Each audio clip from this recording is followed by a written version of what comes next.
But now, let's have a look at a scene from one of the funniest movies ever made, because this is a scene which everybody knows you from that wonderful cabin scene in A Night at the Opera with the Marx Brothers. Oh, in the stateroom, the crowded Tell us more. You don't need more than me to ask. Well, tell us more. As a matter of fact, it almost got out of the picture because the Marx Brothers didn't think it was funny.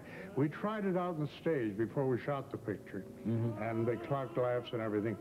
And, of course, on the stage, it was done with a backdrop of a stateroom. Well, naturally, the audience didn't see the crowdedness of a stateroom in a backdrop, so they didn't laugh very much, so the Marx Brothers wanted it out. But Irving Thalberg said, no, when you see it in an actual stateroom in the crowd, it's going to be one of the funniest scenes in the picture, and it was. Alan, was it hectic working with the Marx Brothers? No, it was wonderful. They were very, they had gags all the time, and I enjoyed them. It was a great experience. The day we started the picture, Kitty Carlisle was my leading lady, and they sent 3 dozen roses to her in their dressing room, COD from me.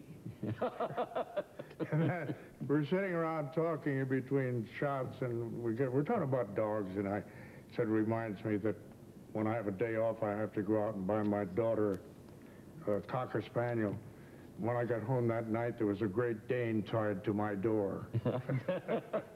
You could always expect the unexpected with the Marx Brothers.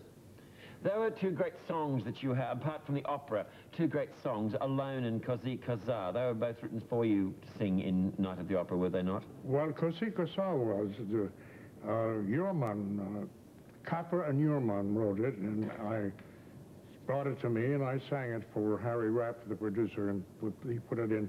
And Alone was Arthur Freed and Nacio Herb Brown.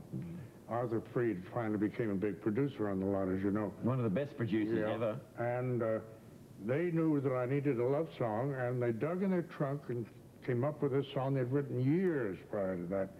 And they asked me to come to the bungalow, and they played it. I sang it. I read sight read, and I sang it, and I liked it. So I went and sang it for Thalberg, and he put it in the picture.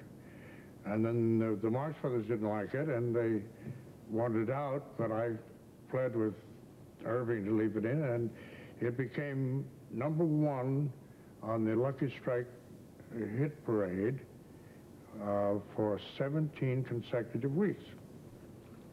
Now, here's a question I've always wanted to ask you. How come in the great Ziegfeld we see Dennis Morgan and hear you? I find that very strange. When That's Entertainment came out, I got calls from all over the country, people making bets. Some would say, well, that wasn't you, and other people say it was me. And well, again, Hans Stromberg, who did Firefly, asked me if I'd give him a soundtrack of Pretty Girls with a Melody, and I said, why? Hunt, you've got Stanley Mourner.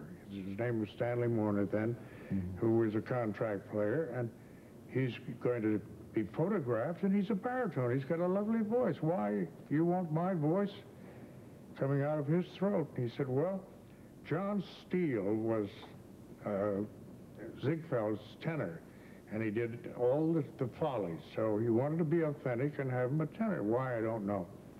So I said, well, I'll tell you how I'll do it is if you ask Stanley to come into your office in front of me, and he says it's all right, then I'll do it. And he did, and of course, what is Stanley going to say but yes in front of the producer? Naturally. So then Stanley, they dropped his option, and he went to Warner Brothers and became a star at the name of Dennis Morgan. And I believe at one stage there he was just about the highest paid star at Warner Brothers. He did incredibly well, didn't he? Yeah, sure did. There are so many amazing stories. How do you remember so vividly, Alan? Your recall is just amazing in detail. At my age, I can remember way back where I can't remember what I did yesterday. I just never know how singers know the lyrics for all the songs they sing. I think that in itself is a remarkable achievement. Well, I laughingly say that I've become like George Burns because Beverly Stills has booked me to do the Dr. Engel and the Student Prince at the City Opera at Lincoln Center 2 years from now when I'll be 80 years old. And I'm sure I'm going to live that long because being a ham actor, the show must go on, and I'm going to be here. You want to be in it. Yes. Alan, you mentioned you've done a lot of stage productions like How to Succeed in Business Without Really Trying and Man of La Mancha. Have you a special favourite of the newer stage musicals, say, of the last 20 or 30 years?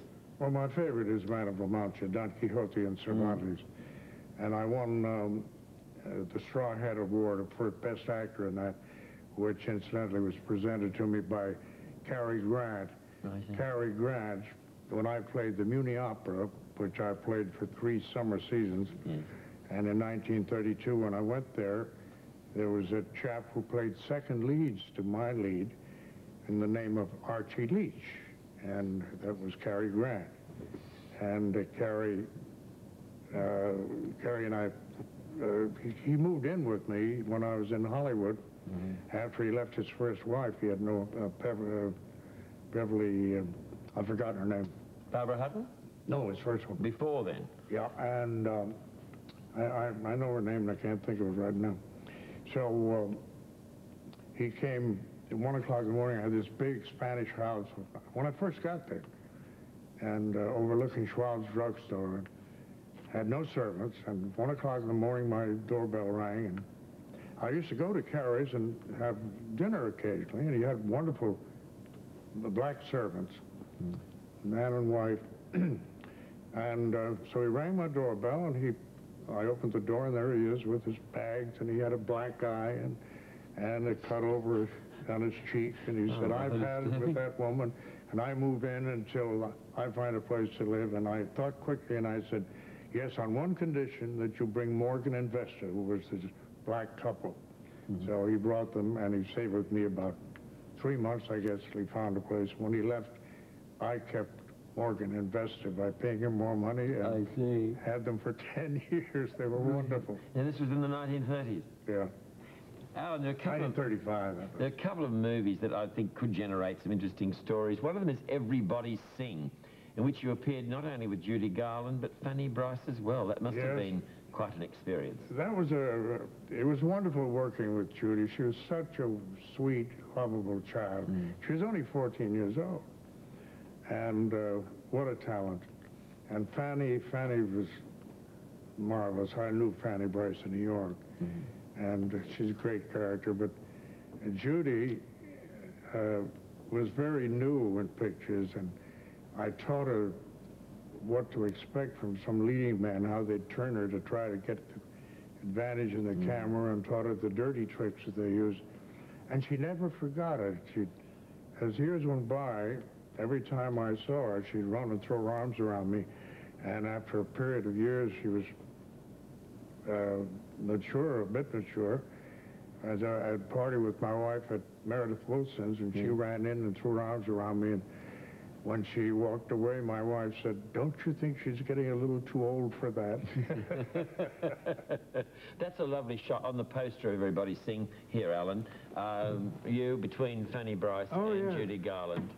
Fanny Bryce, was she a funny lady to be with, or did she save it for her performance? Well, no, she was very funny. She was reserved to a certain extent, but very sincere and a wonderful lady.